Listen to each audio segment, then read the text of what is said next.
জুলুমের প্রতিশোধ গ্রহণ করার কথা। আমি এই কথাটা একদিকে প্রত্যাখ্যানও করি, আবার আরেকদিকে সমর্থনও করি। প্রত্যাখ্যান করি এইভাবে যে এটা যাদের আদর্শ অনুসরণে আমাদের এই জুলুমকে বরণ করা, আমাদের এই কারাভোগ, আমাদের এই কারাবরণ, আমরা এই শব্দগুলি বেশি বলি। কি বললাম? কারাভোগ, কারাবরণ। কারা নির্যাতন তো বলবো যত কম বলা যায়। কারা নির্যাতন নয়, আসলে তো এটা কারাবরণ।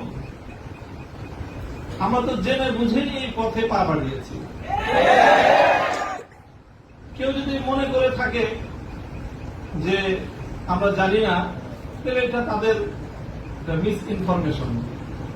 আমরা জানি আমাদের এই পথে চলতে গেলে এই পথটা কুসুমাস্তীর্ণ নয়। এ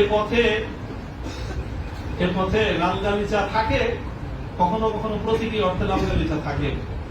তবে সেই লাল গালিচার লালিমাটা যতটা না গালিচার রং দিয়ে লাল হয়, তার চেয়ে বেশি লাল হয় ভাইয়ের শাহাদাতের রক্তের মাধ্যমে। শাহাদাতের রক্তের নজরানা দিয়ে আমরা সেই পথে ইনশাআল্লাহ পৌঁছবো, যে পথে শাপলা চত্বরের ভাইয়েরা শাহাদাতের রক্ত দিয়েছে, যে পথে আমার হাটহাজারীর সন্তানেরা শাহাদাতের রক্ত দিয়েছেন, যে পথে আমার বীরবাড়িয়ার শহীদ বাড়িয়ার বীর শহীদারেরা যে পথে আত্মত্যাগ স্বীকার করেছেন, আমরা তাদের সে পথকে ভুলবো না। তাদের সেই শাহাদাতকে আমরা কোন সময় সেই শাহাদাত অস্বীকার করার কোন প্রবণতা করে এক মুহূর্তের জন্য বরদাস্ত করব। শহীদ হয়েছে আমার ভাই, সরি বলেন। বাংলায় না বলতে চান দুঃখিত, দুঃখিত যদি বলতে না চান, আপনাদের প্রিয় ভাষা ইংলিশেই বলেন। তবে কি বলেন? সরি বলেন। সে রক্তকে অস্বীকার করার চেষ্টা করবেন না। শাহাদাতের শহীদের রক্তের সঙ্গে গদ্দারি করার মতো সেই বেঈমান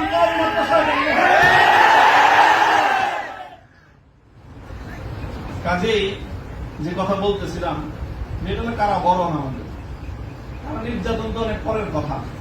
আল্লাহ পাক রব্বুল আলামিন কারা এই কষ্ট থেকে আমাদের সকলকে হেফাজত করেন। প্রতিশোধের যে কথাটা, সেটা আমরা তো পয়গম্বর আলাইহিস সালামের অনুসারী। নবী ইউসুফ আলাইহিস সালামের সেই বাণী, লা তাসরিবা আলাইকুমুল ইয়াউম, গতকালকে আমি বলেছি, আজও বলছি, আমরা কোনো প্রতিশোধ গ্রহণ করি নাই, করতে চাই না। করার প্রবণতা কখনো যদি আমাদের মন থেকে উদ্গত হয়, সেটা হলো ইন্নামা যালিকা মিন্নী ওয়া মিনাশ শাইতান। শয়তানের প্ররোচনায় কখনো হয়তো আমরা ব্যক্তিগত আক্রোশে প্রতিশোধের কথা বলে থাকতে পারি, কিন্তু আমরা প্রতিশোধ পরায়ণ নই। এই হিসাবে আমি প্রতিশোধের এই শব্দকে প্রত্যাখ্যান করলাম। তবে অন্য আরেক অর্থে আমি প্রতিশোধের এই শব্দকে সমর্থন করছি। শুধু সমর্থন নয়, এবং আমি আমার পুনর্ব্যক্ত করছি যে আমরা প্রতিশোধ নিব। আমাদের সেই প্রতিশোধ হবে সেই প্রতিশোধ, যে প্রতিশোধ হিজরতের আগ পর্যন্ত 12 বছরের জুলুম এবং নির্যাতনের প্রতিশোধ মক্কা বিজয়ের মাধ্যমে আল্লাহ নবী গ্রহণ করেছেন। আল্লাহ নবী মক্কা বিজয়ের পরে সেই সকল অপরাধীদেরকে ক্ষমা করার মধ্য দিয়ে, সেই জমিনে আল্লাহর দ্বীনের ঝান্ডা সমুন্নত করার মধ্য দিয়ে মধুর প্রতিশোধ নিয়েছিলেন। আমি আবার বলছি, এদেশে ভাড়াটিয়া থাকবো না, ভাড়াটিয়া হিসেবে থাকবো না। এই জমিনের মালিকানা সূত্রে এদেশে বসবাস করি। এই জমিনকে আল্লাহর জন্য মুক্ত করেই ছাড়বো ইনশাআল্লাহ। আল্লাহর দ্বীনের বিজয়, সেটাই হবে আমাদের পরম প্রতিশোধ। এবং আমাদের যারা আমাদেরকে শত্রু ভেবে আমাদেরকে নিঃশেষ করার চেষ্টা করেছে, অপমান করার চেষ্টা করেছে, আমরা তাদেরকে সম্মানিত করে প্রতিশোধ করব। আমরা তাদেরকে আদর্শের সোনালী পথে বরণ করে নেওয়ার মধ্য দিয়েই আমরা ইনশাআল্লাহ আমাদের আদর্শের বিজয়ের প্রতিশোধ গ্রহণ করব। আল্লাহ রাব্বুল আলামিন আমাদেরকে সে তৌফিক দান করুন। আরেকটা কথা বলা হয়েছে, অনেকের কথার মধ্যে আসছে যে ভবন, একটা ভবনের আলোচনা। এই ভবনটার গুরুত্ব একসময় আমার কাছেও খুব ছিল, 3 বছর আগেও খুব ছিল। যখন শুনলাম যে ভবনটা চলে যাচ্ছে, আমি তখন সর্বপ্রথম 2 রাকাত সালাতুল হাজাত করে দোয়া করেছিলাম যে আল্লাহ যেন খায়র ফয়সালা করেন। আর এরপরে এখন আমার অনুভূতিটা হলো যে এরকম ভবন না থাকাই ভালো। না থাকা ভালো কেন? दस्तारे नदारे में माँ गमे পেয়েছে নাদারে মা হেয়েছে নাদারে গমি হেয়েছে নাদারে। এইরকম ভবন টবন থাকলে এগুলোকে রক্ষা করার জন্য ডানে বামে অনেক কিছু তাকানোর প্রয়োজন হয়। ভবন নেই, রক্ষা করার জন্য পায়ের কাছে তেল মারার দরকার। আজ এখানে মাদ্রাসা, কালকে ইনশাল্লাহ সাইদুল হাদিসের সন্তান মাহমুদুর হক সাহেব যদি মদুরি করে যে বসেন, ইনশাল্লাহ ওই কেরানীগঞ্জের ওই একেবারে দূরের চরে বা কোন রুটের চর, কোন চরের মধ্যে সে বড় মাদ্রাসা হবে। প্রয়োজন নেই ভবনের, প্রয়োজন নেই মাদ্রাসার স্থাপন কোন সম্পত্তি। ওই পুরাতন যুগে ফিরে যেতে হবে আমাদের।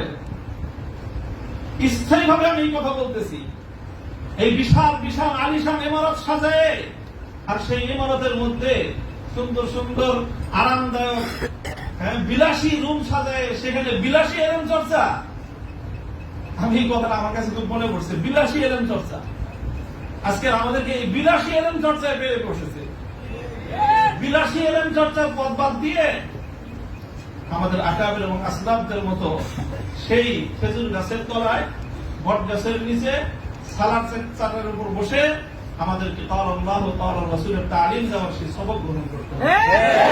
তাহলে ইনশাআল্লাহ আমরা বাতিলের তাত্ত্বে তাউসকে উল্টে দিয়ে সেখানে আমরা কালিমার সংখ্যা সমুন্নত করতে পারব। মোল্লা মুহাম্মদ উমর রাহিমাহুল্লাহ তাআলা তিনি সারা পৃথিবীর সুপার পাওয়ারের সাথে টক্কর দিয়েছিলেন।